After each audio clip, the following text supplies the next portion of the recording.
Good morning. मैं doctor Shubhra Tiwari, सहायक आचार्य भौतिक शास्त्र, राजकीय महाविद्यालय सिरोही, राजस्थान। आज हम बीएससी थर्ड ईयर फिजिक्स का फर्स्ट पेपर क्वांटम मैकेनिक्स में अगला टॉपिक पढ़ेंगे, spherically symmetric systems part second.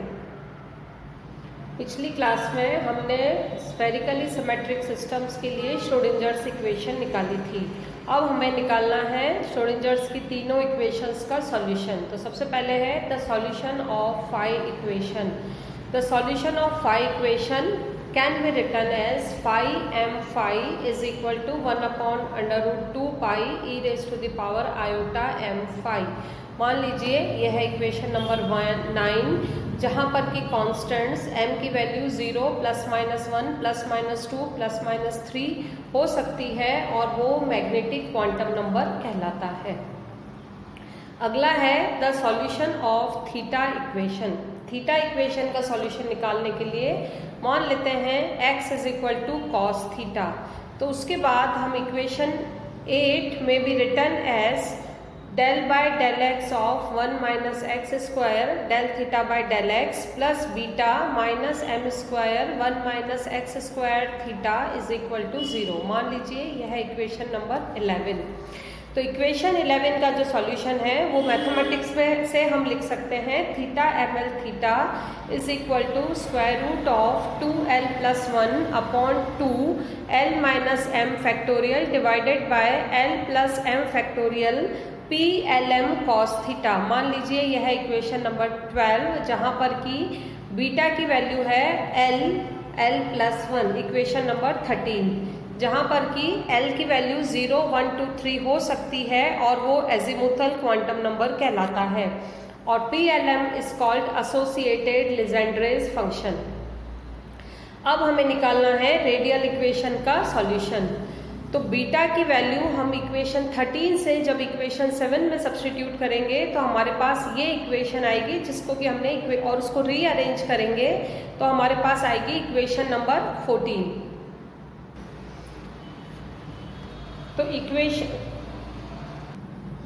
तो क्लासिकल मैकेनिक्स के हिसाब से if E is less than 0, that is the negative energies corresponds to elliptical orbits representing bound states in atomic systems, while E greater than 0, that is positive energies corresponding to hyperbolic orbits representing unbound system.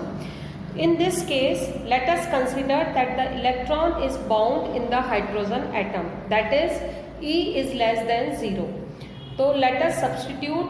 हमारे पास है α² = -2 μe/h² और lambda = μe² 4πε0 h²α। इन दोनों substitution के बाद हमारी equation number 14 हो जाएगी del2r/del r2 + 2/r del r/del r -l + 1/r² -α² + 2λ∝r r = 0। मान लीजिए यह इक्वेशन नंबर 16। अगर हम ये मान लें कि ρ = 2α/r के बराबर है तो del r/del r हमारे पास आएगा del r/del ρ and del ρ/del r। del ρ/del r जब हम निकालेंगे तो वो 2α मिलेगा हमारे पास, तो 2α del r/del ρ। सिमिलरली जब हम del2r/del r2 निकालेंगे तो हमारे पास मिलेगा 4α² del2r/del ρ2। मान लीजिए यह इक्वेशन नंबर 17। तो ये जो वैल्यू है हमारे पास del2r/del r2 की और del r/del r की, वो हम इक्वेशन 16 में सब्स्टिट्यूट कर रहे हैं और उसके बाद 4α² से डिवाइड कर रहे हैं। तो हमारे पास इक्वेशन मिलेगी del2r/del ρ2 + 2/ρ del r/del ρ plus -l + 1/r² plus λ/ρ -1/4 r = 0। मान लीजिए यह इक्वेशन नंबर 18। अब है इसका asymptotic behaviour. If ρ tends to 0 then equation 18 becomes. अगर हमारे पास ये कंडीशन है ρ टेंड्स टू 0 है तो इक्वेशन 18 हमारे पास हो जाएगी del2r/del ρ2 is equal to 1/4 r ρ। The solution of above equation is r is a function of rho e raised to the power rho by 2 and r is a function of rho e raised to the power minus of rho by 2. As rho may vary from 0 to infinity, former of these solutions will increases as rho increases, so it will lead to an unacceptable wave function, क्योंकि Schrodinger's equation का solution हमेशा finite होना चाहिए. On the other hand जो second solution है, it decreases to 0 as rho and hence r increases to infinity. Consequently second solution is satisfactory. अब है recurrence relation या recurrence formula. The exact solution of equation 18 हमें मिलेगा r is a function of rho is equal to f is a function of rho and e raise to the power minus rho by 2. मान लीजिए यह है हमारे पास equation number 19. ये value हम सब्स्टिट्यूट कर रहे हैं इक्वेशन 19 से इक्वेशन 18 में. तो हमारी इक्वेशन 18 हो जाएगी del two f by del rho 2 plus 2 upon rho minus 1 del f by del rho plus minus L plus 1 upon rho square plus r upon rho plus lambda upon rho minus 1 upon rho and f is equal to 0. मान लीजिए यह है equation number 20. तो हम मान लेते हैं इसका सॉल्यूशन है F rho is equal to rho raise to the power S and G rho, जहाँ पर कि जी रो एक इनफाइनाइट सीरीज है जिसको हम लिख सकते हैं summation k is equal to 0 to rho a k and rho k. तो del f by del rho हम निकालेंगे और del two f by del rho 2 निकालेंगे. ये वैल्यू हम सब्स्टिट्यूट कर देंगे इक्वेशन नंबर 20 में और फिर जब उस इक्वेशन को सिंप्लीफाई करेंगे तो हमारे पास दो सॉल्यूशंस मिलेंगे, either s is equal to L और s is equal to minus L plus 1. हमने इसको मान लिया इक्वेशन नंबर 23. तो boundary condition is that R rho must be finite at rho is equal to 0. अब ये बाउंड्री कंडीशंस के हिसाब से rho del two rho G by del rho 2 plus 2 L plus 1 minus rho del G by del rho plus lambda minus L minus 1 G is equal to 0 होना चाहिए. मान लीजिए ये है हमारे पास equation number 24. This means del G by del rho हमने निकाला और del two G by del rho 2 निकाला. Therefore from equation 24 और जब हम इसको सिंप्लीफाई करेंगे तो हमारे पास ये इक्वेशन नंबर 25 मिलेगी. If this equation is to be satisfied, the coefficients of various powers of rho must vanish separately.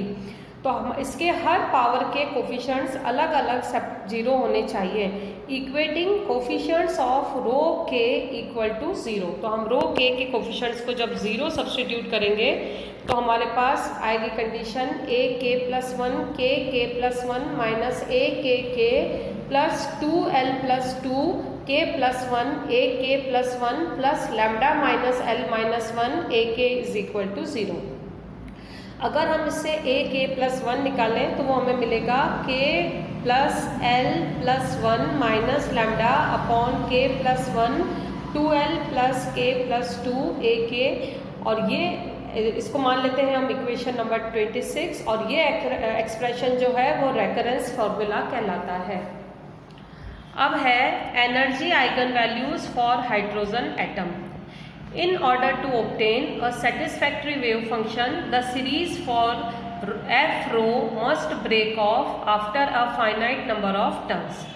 The series will break off after rho k if we set the k plus l plus 1 minus lambda is equal to 0.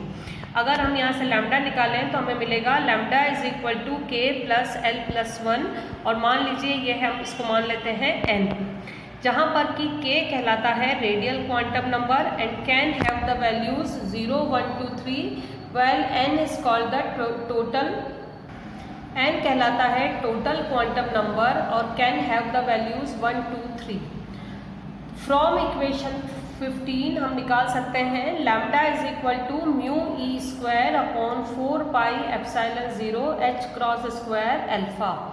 या lambda square जब हम इसको square करेंगे और simplify करेंगे और वहाँ से हम ई की वैल्यू निकालेंगे तो हमें मिलेगा e is equal to minus mu e 4 upon 32 pi square epsilon 0 square h cross square n square. मान लीजिए यह equation number 27। This equation gives the energy eigen values for hydrogen atom. Substitute lambda is equal to n in equation 24। जब हम equation 24 में lambda is equal to n रखेंगे तो equation 24 हो जाएगी rho del 2 ji by del rho 2 plus 2l plus 1 minus rho del G by del rho plus n minus l minus 1 g is equal to 0। If 2l plus 1 is equal to p and n plus l is equal to n dash, तो हमारी ऊपर वाली equation हो जाएगी rho del 2 ji by del rho 2 plus p plus 1 minus rho del G by del rho plus n dash minus p g is equal to 0। ये मान लेते हैं हम इक्वेशन नंबर 28 है। The solution of this equation 28 will be the associated लगेर polynomials.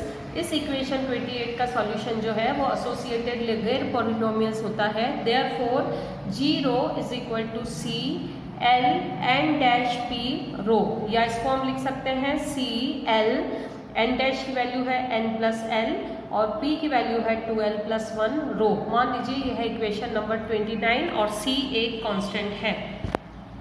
l n plus l 2l plus 1 rho होता है summation k is equal to 0 to n minus l minus 1 minus 1 raise to the power k plus 1 n plus l factorial square rho raise to the power k n minus l minus 1 minus k factorial 2l plus 1 plus k factorial and k factorial.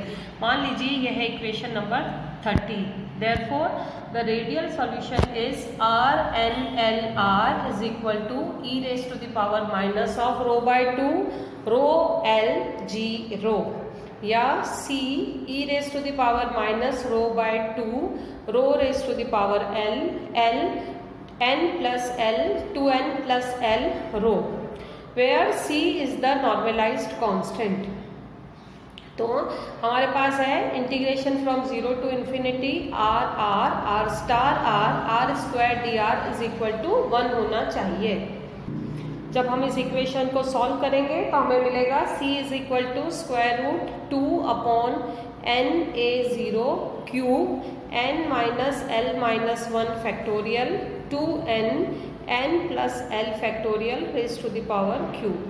तो the normalised radial wave function हमें मिल गया r n l r under root of 2 n a 0 cube n minus l minus 1 factorial 2n n plus l factorial raise to the power 3 e raise to the power minus r upon n a 0 2r upon n a 0 raise to the power l L n plus L 2l plus 1 2r n a 0। मान लीजिए यह है equation 32। Complete wave function और the normalised eigen function for the hydrogen atom, जिसको कि हम लिखेंगे psi n l m और r थीटा फाई, क्योंकि ये स्पेरिकल पोलर कोऑर्डिनेट्स में हमने निकाला है। तो ये हमें मिलेगा r n l function of r, theta m l function of theta and phi m function of phi. Equation 33। Equation 33 hydrogen atom का कंप्लीट सॉल्यूशन रिप्रेजेंट करता है।